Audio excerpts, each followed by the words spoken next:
Hi there. Thank you for clicking on today's training video. I'm Connie Kircher. I serve as your elite entrepreneur coach, and we're going to talk all things capacity.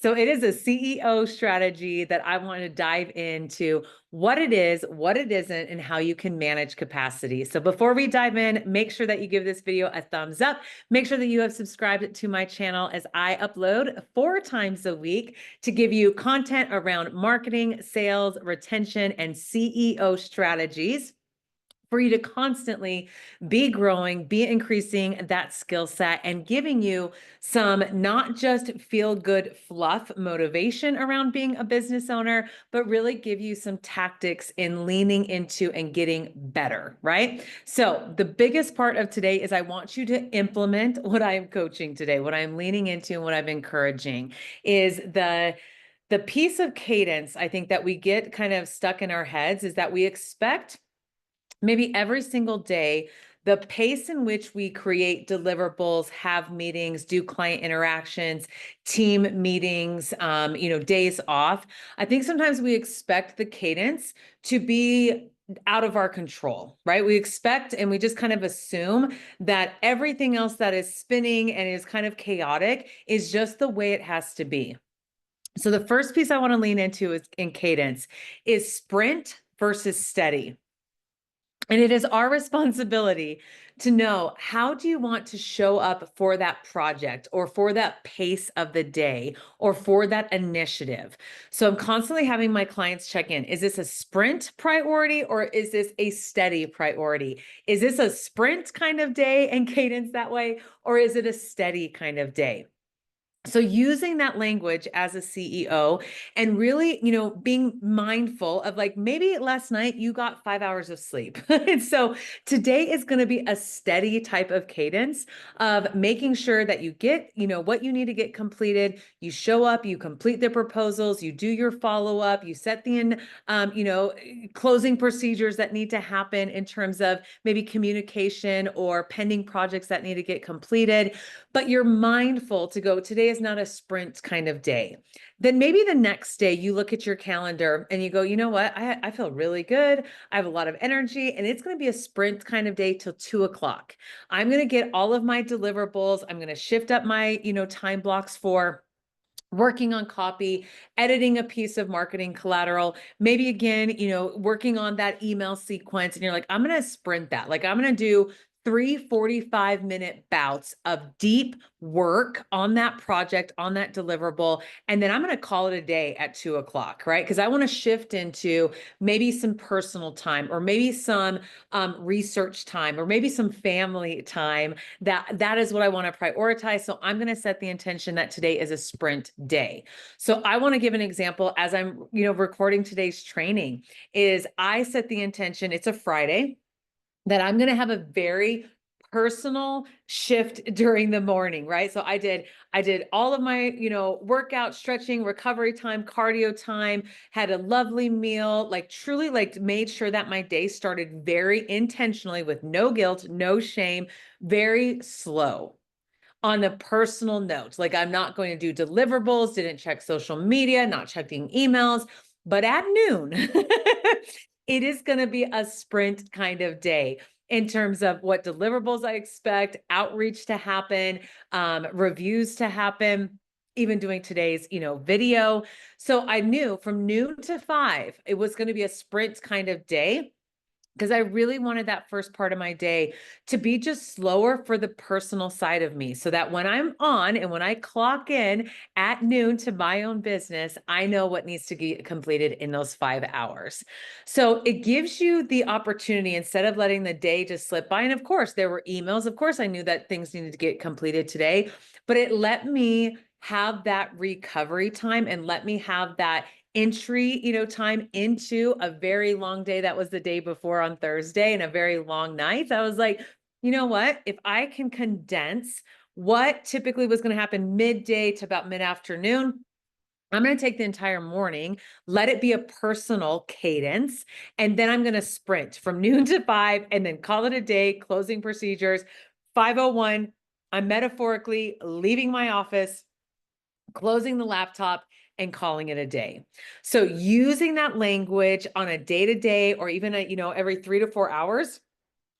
Is this a sprint kind of day? Is this a steady state kind of day? Another way to say that is that a marathon kind of day. On Tuesday was a marathon day. It was from 8 to 8. I was like, okay, there's nothing I need to sprint in today for me to be able to get completed and keep the caliber of energy and vibrancy and excellence and all of what was on my plate that day. I mindfully knew that that was going to be a steady kind of day, a marathon kind of day.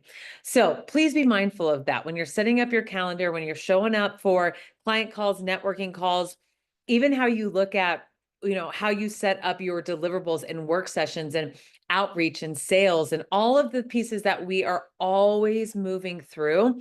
You should check out my video when I talked about calendar management.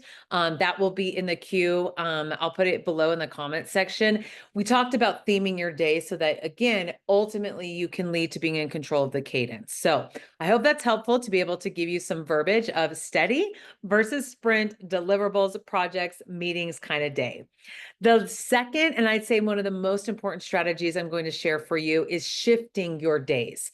So how I said from 6 to noon, noon to 6, 5, and then, 5 to 10. I look at my days as if I have 3 shifts and I wear different metaphorical hats on those. So today is a perfect example that I did just my fitness personal Connie hat, right? I enjoyed a lovely YouTube video, watching with with my yogurt bowl this morning. Like I literally knew that from 6 to noon and all of my workout time, recovery time, quiet time, solitude time was going to be my personal shift of today. I even called it like a personal retreat day. Then from noon to 5, this is my entrepreneurship on shift for the day. When 5 o'clock, 5:01 hits, I'm going to go into family mode from 5 to, 10, 11, and making sure that I have a clear kind of transition time to know that what I got accomplished in those 5 hours was above and beyond what I could have gotten accomplished if I would have been on from 7 a.m. to 7 p.m., right? Like I shifted my day in that way so that I can be fully present in a different role that is incredibly important to me. It is not that it is more important than my business, less important than my business. It's not that my business is more important or less important. It needs appropriate shifts. Okay. So the last way I love to give you this example is think of yourself as a shift worker. And it's helpful because even on weekends, I will break it up, maybe not into like 5-hour bouts of 3 shifts a day. I potentially will turn it into like 5 shifts throughout the day that are like 3 hours where I'm like, okay, this is like just prep Connie and, fitness Connie and just making sure that in those 3 hours, I'm getting all those pieces done for my personal, bodybuilding journey. Then I'll take the next 3 hours and just be in chores. Can I get an amen? Where I'm like, I am just getting chores done, making sure that, behind the scenes things in my personal life are not falling to the wayside in terms of bills, in terms of laundry, in terms of all the things that, just go under the bucket of chores. But I give myself that window of like 3 hours, get that to completion, don't have to touch that shift again. Then I'll go into just honest vacation mode where I'm like, for 3 hours, Connie, you do you. You have another just personal retreat time. Doesn't matter if that's a walk, doesn't matter if that's quiet time, if that's a nap, if that is whatever that needs to be.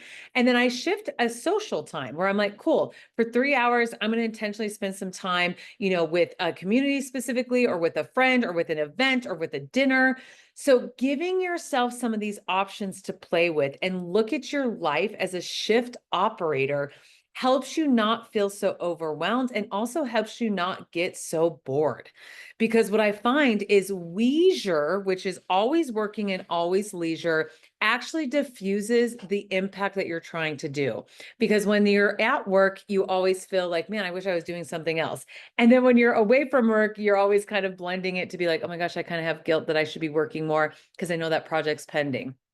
When you look at yourself as a shift worker, I can go into family mode for 6 hours and then know that I need my next shift to feel productive and pride in my business and not feel like I'm, falling to the wayside of weeks and weeks of stuff not getting done. I can look at my next shift and go, I need 3 hours to get that piece completed. And then I will come back and go into the next mode. Okay. So the takeaway for that part is how could you start looking at your day in shifts? And I love to start with maybe 3 to 4 shifts a day. They again don't always have to look the same day to day, but it helps you think through that transition time. All right. Last but not least is so we talked about cadence of sprint versus steady. We talked about the importance of you looking at different shifts throughout your day with having a little bit of transition time so that you can change your head, your heart, your pace, your what does that need to look like in terms of the next role or scope of responsibilities. Okay. The third, and I would say one of the most important aspects, if you will, of cadence is recovery and time off. So, at a minimum, do you have 2 full days? If you have to start with half days, I'm okay with that, but full days of white space on your calendar. And I typically do mine around the 10th or the 11th of every single month. And then again, around like the 25th through the 27th of every month, just to give you kind of a frame of reference, because things are going to shift. Things are going to take longer. And if you dense your calendar so back to back, for 30 days at a time, right? Let's just talk the next 30-day calendar. And you have zero white space, a long segment of white space, you are going to be constantly never recovered, always working later. Things are going to be shifting. You're going to be operating from a place of guilt and shame and not self-trust that you are completing what you say you're going to complete, which again is such an important part for me as a coach, is for you to understand, to have confidence as a successful CEO, is you have to have the highest level of self-trust to say, if I'm going to get that deliverable done by next Friday, or I'm going to get back to such and such in the next 48 hours, it is that self-trust that must have the congruency, that must have that sense of completion.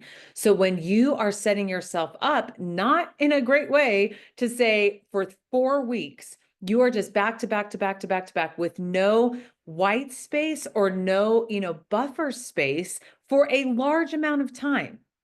Because then what I'm able to do is I'm able to shift 2 clients into that white space if needed. I'm able to move a project and review time into that half day, of a project. I'm able to take a half a day off if the week went very successful and I got all the, pieces completed. But we so take, for granted the ability to say you are constantly shifting things on your calendar and your cadence will look different. A kiddo gets sick, you get sick, a client gets sick. Like just that in itself will change the cadence of your calendar. And if you have no buffer space or white space on your calendar, you will constantly feel behind for all year, all year.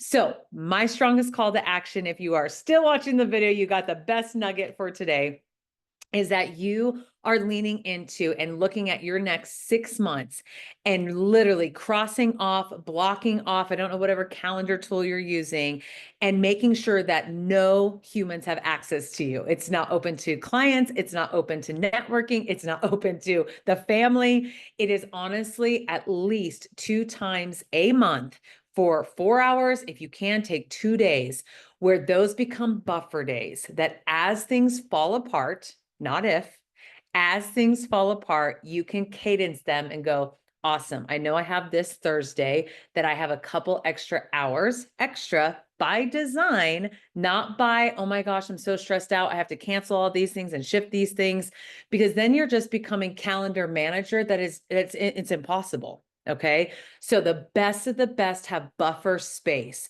and as a normal piece, not as like, oh my gosh, I have this day off. I haven't had a day off for 90 days. No. Okay. Just no on that one. If you can say again, every about 2 to 3 weeks, you have a half a day or full day that you're like, cool, That is where that will fill in. That is where I'm able to, look at that piece. That is where I'm able to reschedule that appointment personally or professionally. It will help you not feel like you're bottlenecking or falling behind. So, out of those three sessions or out of those three strategies, tell me what your greatest takeaway is. Tell me, do you enjoy when you think about cadence? Do you enjoy talking about, the steady state and maybe the, sprint mentality? Maybe you love the concept of the shift worker, or maybe you're leaning into like, Connie, I need some white space on the calendar and I'm going to put those buffer days on now.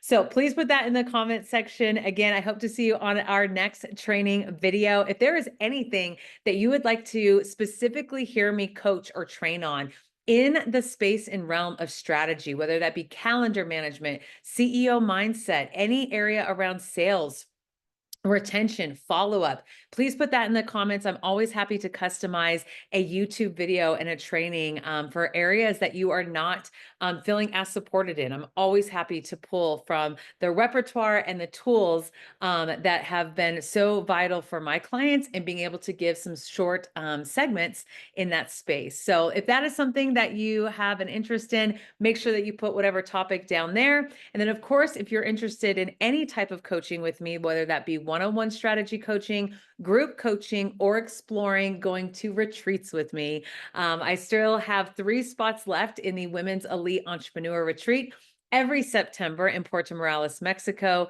6 days, 5 nights, all inclusive, white glove service, where we really are working on your business model, not in your business. Feel free to fill out those inquiry forms or those discovery calls on my website. So I will see you all later in the next training. Bye.